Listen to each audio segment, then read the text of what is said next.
نحمده ونصلي على رسوله الكريم أما بعد فأعوذ بالله من الشيطان الرجيم بسم الله الرحمن الرحيم رب اشرح لي صدري ويسر لي أمري واحلل عقدة من لساني يفقه قولي۔ السلام علیکم ورحمۃ اللہ وبرکاتہ۔ ناظرین، پروگرام دعا کیجئے کے ساتھ آپ کی خدمت میں حاضر ہیں۔ آج ہم انشاءاللہ ڈر اور گھبراہٹ کے وقت کی دعائیں آپ کے ساتھ شیئر کریں گے، کیونکہ ہر انسان کسی نہ کسی وجہ سے ڈر یا گھبراہٹ میں مبتلا ہو جاتا ہے۔ ویسے بھی اللہ سبحانہ وتعالیٰ نے فرمایا ہے وَلَنَبْلُوَنَّكُمْ بِشَيْءٍ مِّنَ الْخَوْفِ وَالْجُوعِ وَنَقْصٍ مِّنَ الْأَمْوَالِ وَالْأَنفُسِ وَالثَّمَرَاتِ وَبَشِّرِ الصَّابِرِينَ الَّذِينَ إِذَا أَصَابَتْهُمْ مُصِيبَةٌ قَالُوا إِنَّا لِلَّهِ وَإِنَّا إِلَيْهِ رَاجِعُونَ۔ وَلَنَبْلُوَنَّكُمْ، اور البتہ ہم ضرور آزمائش کریں گے تمہاری، ضرور آزمائیں گے تم کو، بشیء، ساتھ کسی بھی چیز کے، من الخوف، خوف میں سے، تو سب سے پہلے خوف کا ذکر کیا گیا، والجوع، اور بھوک، ونقص من الاموال، اور مالوں کی کمی، والانفس، جانوں کی، والثمرات، اور پھلوں کی، وبشر الصابرین، اور خوشخبری دے دو صبر کرنے والوں کو۔ کون ہے وہ کہ جب انہیں کوئی مصیبت آتی ہے تو وہ کہتے ہیں انا للہ و انا الیہ راجعون، بے شک ہم اللہ کے لیے ہیں اور اللہ ہی کی طرف پلٹ کر جانے والے ہیں۔ اولئک علیہم صلوات من ربہم ورحمہ، ایسے لوگوں پر اپنے رب کی طرف سے نوازشیں ہیں اور رحمت ہے۔ واولئک هم المہتدون، اور یہی سیدھی راہ پر ہے، ہدایت یافتہ ہے۔ تو اس لیے بہت ضروری ہے کہ ہم خوف اور غم اور گھبراہٹ اور تکلیف اور پریشانی کے موقع پر وہ کام کریں جو ہمارے رب کو پسند ہے، تاکہ ہم صحیح راہ پر ہوں۔ اور صحیح راہ پر چلنے کا فائدہ یہ ہے کہ انسان قیامت کے دن اپنے رب سے جا ملاقات کرے گا، اس حال میں کہ رب اس سے راضی ہوگا اور وہ رب سے راضی ہوگا۔ اس سے بڑی انسان کی سعادت اور کیا ہو سکتی ہے؟ تو پھر ہونا کیا چاہیے؟ یہ کہ انسان ڈر اور گھبراہٹ میں اللہ تعالیٰ کی طرف رجوع کرے۔ اللہ تعالیٰ کی طرف اس لیے رجوع کرے کہ پوری کائنات اسی سے سوال کر رہی ہے، اسی کی طرف رجوع کرتی ہے۔ قرآن مجید میں آتا ہے یسألہ من فی السماوات والارض، اسی کے آگے ہاتھ پھیلائے ہوئے ہیں، اسی سے سوال کرتے ہیں وہ سب جو آسمانوں میں اور جو زمین میں ہے۔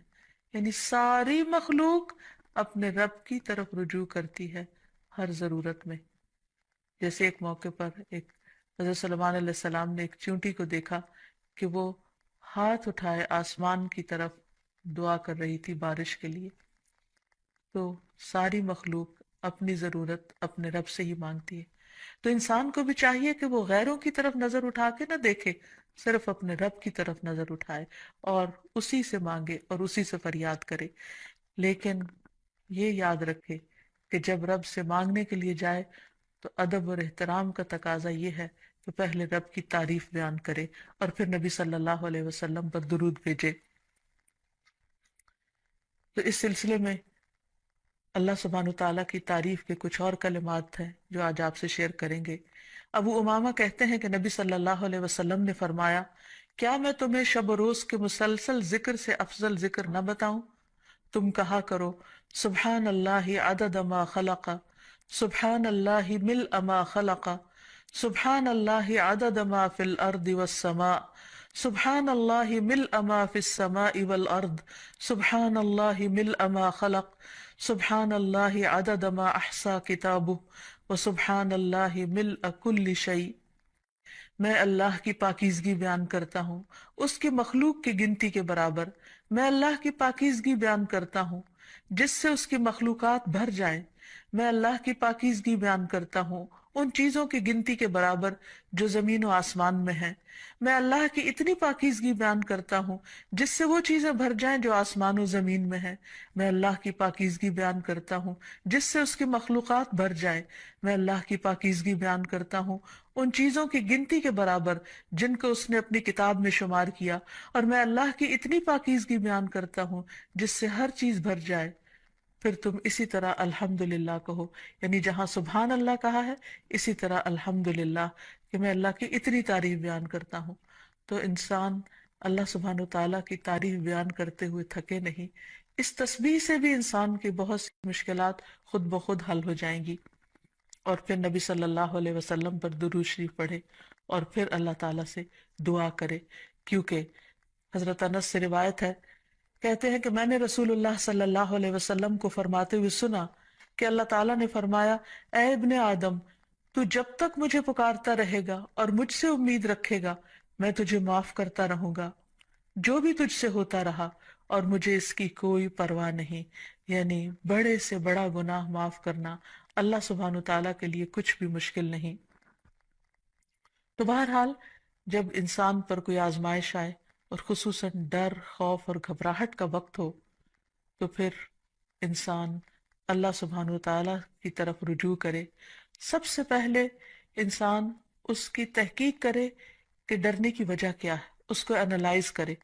بعض اوقات صرف شیطان انسان کو ڈراتا ہے اور خوف دلاتا رہتا ہے، جبکہ خوف کی کوئی حقیقی وجہ نہیں ہوتی. اور پھر جب شیطانی وسوسے بار بار انسان پر حملہ آور ہو تو اس وقت انسان صرف اللہ کو کافی سمجھے، اللہ پر بھروسہ کرے، کیونکہ اسی پر توکل کرنا چاہیے توکل کرنے والوں کو، کیونکہ ہر مسئلے کا حل اسی کے ہاتھ میں ہے. پھر یہ کہ انسان صرف اللہ سے ڈرے. جو شخص اللہ سے ڈرتا ہے وہ کسی اور سے نہیں ڈرتا. دوسرے سارے ڈر ختم ہو سکتے ہیں اگر انسان کے دل میں سب سے زیادہ اللہ کا ڈر ہو. پھر اسی طرح اللہ تعالیٰ کا ساتھ محسوس کرے، کیونکہ اللہ سبحانہ وتعالیٰ اپنے بندے کو تنہا نہیں چھوڑتا. نبی صلی اللہ علیہ وسلم جب ہجرت کر کے مدینہ تشریف لے جا رہے تھے اور راستے میں غار ثور میں آپ نے پناہ لی تو اس وقت آپ صلی اللہ علیہ وسلم نے حضرت ابوبکر کو یہ کہہ کر تسلی دلائی کہ لا تحزن ان اللہ معنا، غم نہ کرو، یعنی ڈرو مت، اللہ ہمارے ساتھ ہے. تو جب انسان یہ سوچ لیتا ہے کہ اللہ ہمارے ساتھ ہے تو خود بخود وہ مطمئن ہو جاتا ہے کہ مجھے اگر اللہ کی مدد حاصل ہوگی تو کوئی میرا بال بھی بیکا نہیں کر سکتا. پھر یہ کہ انسان کو اللہ سبحانہ وتعالیٰ کی حفاظت پر یقین رکھنا چاہیے. جیسے ایک موقع پر ہم دیکھتے ہیں کہ نبی صلی اللہ علیہ وسلم غزوے سے واپس آ رہے تھے تو راستے میں آرام کرنے کے لیے ایک درخت کے نیچے آپ سو گئے. تو اتنے میں ایک اعرابی آیا اور اس نے آپ کی تلوار اٹھا لی اور تلوار لہرا کر آپ صلی اللہ علیہ وسلم سے کہنے لگا، جبکہ آپ کی آنکھ کھل گئی اس وقت، کہ بتاؤ اے محمد، آج تمہیں مجھ سے بچانے والا کون ہے؟ تو نبی صلی اللہ علیہ وسلم نے بہت اطمینان کے ساتھ بغیر کسی ڈر اور گھبراہٹ کے جواب دیا، میرا اللہ. یہ وہ یقین تھا اللہ تعالیٰ کی حفاظت کا. تو اسی بنا پر آپ صلی اللہ علیہ وسلم نے فرمایا میرا اللہ. تو وہ اعرابی کانپنے لگ گیا اور تلوار اس کے ہاتھ سے چھوٹ پڑی. اور پھر آپ صلی اللہ علیہ وسلم نے وہ تلوار اٹھا لی اور اس سے پوچھا، اب بتاؤ میرے ہاتھ سے تمہیں کون بچا سکتا ہے؟ تو اس پر وہ شخص اتنا مرعوب ہوا کہ وہ آپ صلی اللہ علیہ وسلم پر ایمان لایا اور آپ نے اس کو کوئی سزا نہیں دی. پھر یہ کہ انسان ڈر اور گھبراہٹ کے موقع پر، پریشانی کے موقع پر نماز سے سہارا لے. قرآن مجید میں آتا ہے، ان الانسان خلق ہلوعا اذا مسہ الشر جزوعا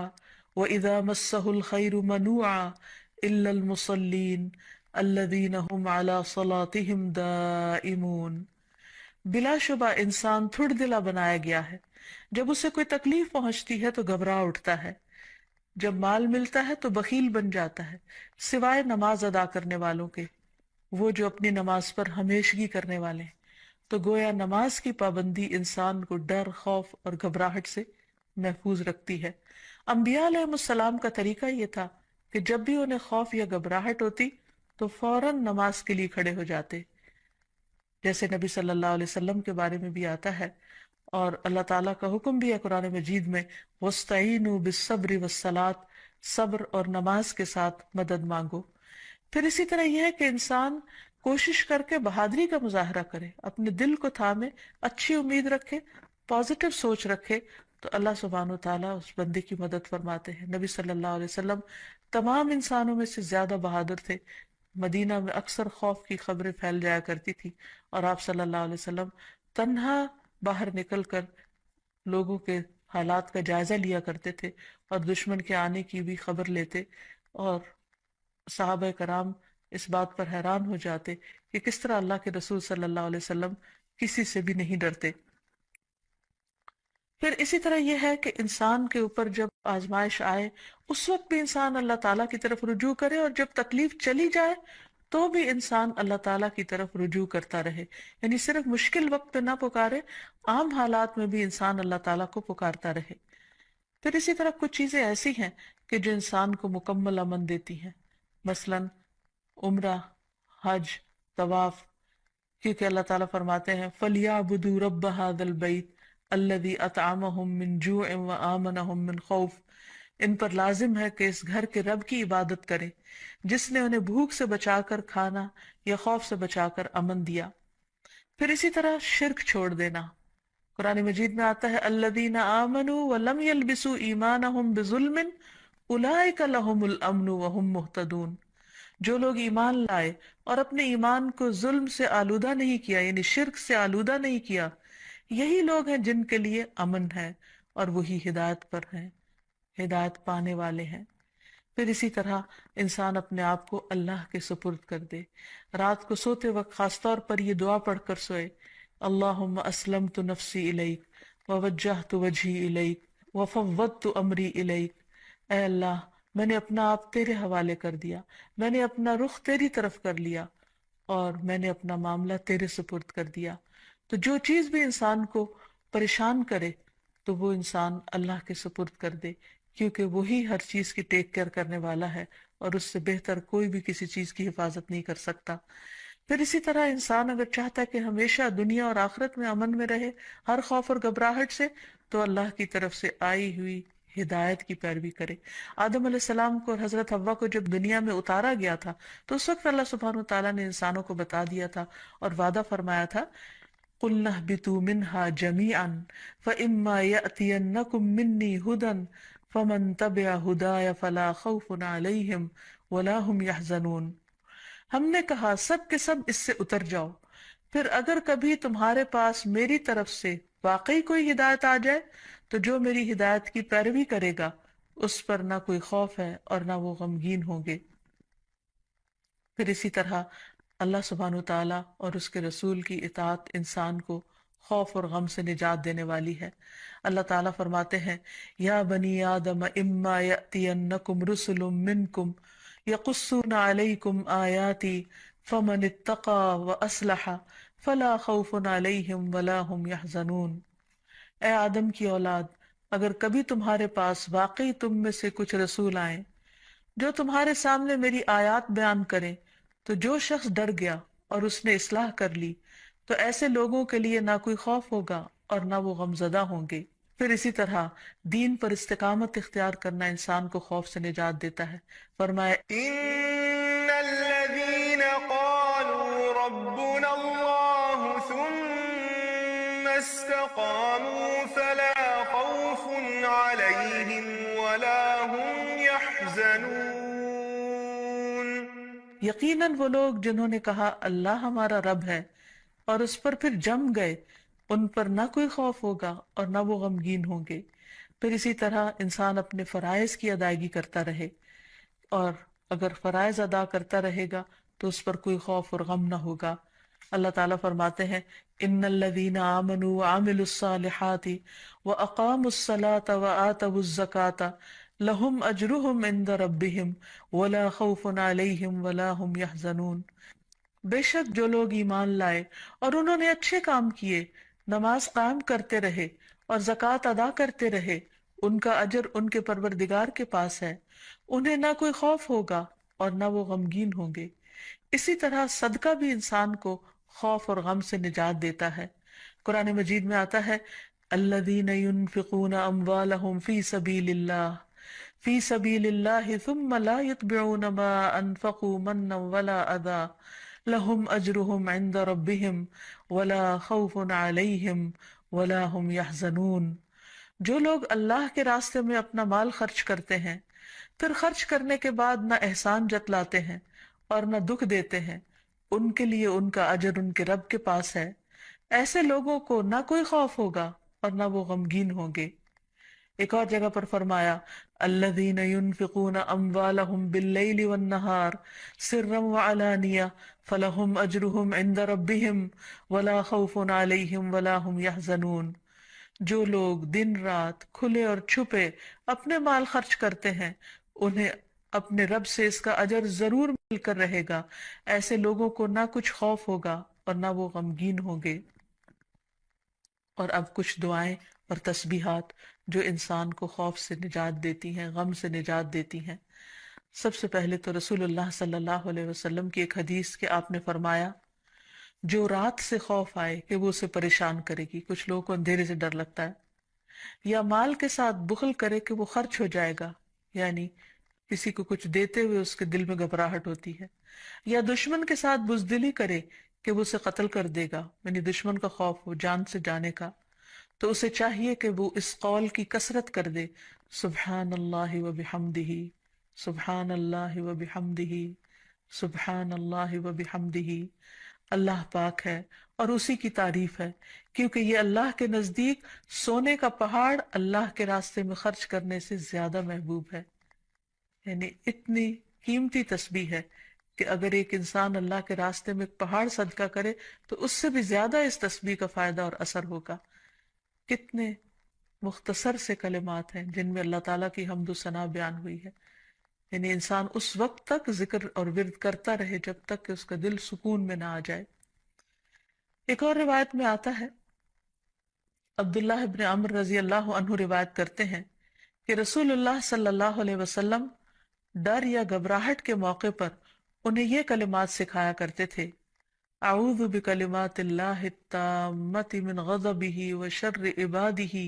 ومن ہمزات الشیاطین وان یحضرون، میں اللہ کے کامل کلمات کی پناہ میں آتا ہوں، اس کی ناراضگی سے، اس کے بندوں کی شرارتوں سے، شیطانوں کے وسوسوں سے، اور اس بات سے کہ وہ میرے پاس آئیں۔ پھر اسی طرح ڈراؤنے خواب سے بچنے کے لیے بھی نبی صلی اللہ علیہ وسلم نے یہی دعا پڑھنے کے لیے فرمایا۔ پھر اسی طرح رات کو نیند میں گھبراہٹ کی دعا، یعنی یا نیند آئے نہ، یا نیند کے اندر انسان خوف کھائے یا اسے گھبراہٹ شروع ہو جائے، تو اس کے بارے میں خالد بن ولید روایت کرتے ہیں کہ میں رات کو نیند میں گھبرا جایا کرتا تھا، پھر میں نبی صلی اللہ علیہ وسلم کے پاس حاضر ہوا تو میں نے عرض کیا میں رات کو نیند میں ڈر جاتا ہوں تو میں اپنی تلوار اٹھا لیتا ہوں اور جو چیز سامنے آتی ہے اسے تلوار سے مار ڈالتا ہوں۔ تو رسول اللہ صلی اللہ علیہ وسلم نے فرمایا کیا میں تمہیں وہ کلمات نہ سکھاؤں جو مجھے روح الامین نے سکھائے ہیں، یعنی جبریل امین نے؟ کہو اعوذ بکلمات اللہ التامات التی لا يجاوزهن بر ولا فاجر من شر ما ينزل من السماء وما يعرج فيها ومن شر فتن الليل والنهار ومن كل طارق الا طارقا يطرق بخير يا رحمن۔ میں اللہ کے تمام کلمات کے ذریعے پناہ مانگتا ہوں جن سے آگے نہ کوئی نیک اور نہ کوئی فاجر بڑھ سکتا ہے، ان تمام چیزوں کے شر سے جو آسمان سے اترتی ہیں اور جو آسمان کی طرف چڑھتی ہیں، اور رات اور دن کے فتنوں کے شر سے، اور رات کو ہر آنے والے کے شر سے، سوائے اس کے جو خیر کے ساتھ آئے، اے نہایت رحم کرنے والے۔ پھر اسی طرح انسان کو صبح و شام عافیت کی دعا بھی پڑھنی چاہیے۔ ابن عمر رضی اللہ عنہ کہتے ہیں کہ رسول اللہ صلی اللہ علیہ وسلم صبح و شام ان دعاؤں میں سے کسی دعا کو چھوڑتے نہیں تھے۔ اللہم انی اسألک العافیۃ فی الدنیا والآخرہ، اللہم انی اسألک العفو والعافیۃ فی دینی و دنیای و اہلی و مالی، اللہم استر عوراتی و آمر روعاتی، اللہم احفظنی من بین یدی و من خلفی و عن یمینی و عن شمالی ومن فوقی واعوذ بعظمتک ان اغتال من تحتی۔ اے اللہ میں دنیا اور آخرت میں تجھ سے عافیت کا سوال کرتا ہوں۔ اے اللہ میں تجھ سے اپنی دنیا اور دین، اپنے اہل خانہ اور مال کے متعلق درگزر اور عافیت کا سوال کرتا ہوں۔ اے اللہ میرے عیوب پر پردہ ڈال دے اور خوف سے مجھے امن عطا کر دے۔ اے اللہ آگے پیچھے دائیں بائیں اور اوپر کی جانب سے میری حفاظت فرما، اور میں تیری عظمت سے تیری پناہ میں آتا ہوں کہ مجھے نیچے سے اچک لیا جائے، یعنی زمین میں دھسنے سے۔ تو یہ وہ خوبصورت دعائیں ہیں نبی صلی اللہ علیہ وسلم کی سکھائی ہوئی، کہ جن کو پڑھنے سے انسان ہر طرح کے خوف، غم اور گھبراہٹ سے آزاد ہو سکتا ہے۔ اللہ تعالی ہمیں توفیق دے کہ ہم ان دعاؤں کو پڑھ سکیں اور ہر حال میں اپنے رب ہی کو پکاریں، تاکہ وہ ہماری طرف رحمتوں کے ساتھ متوجہ ہو۔ وآخر دعوانا ان الحمد للہ رب العالمین۔ السلام علیکم ورحمۃ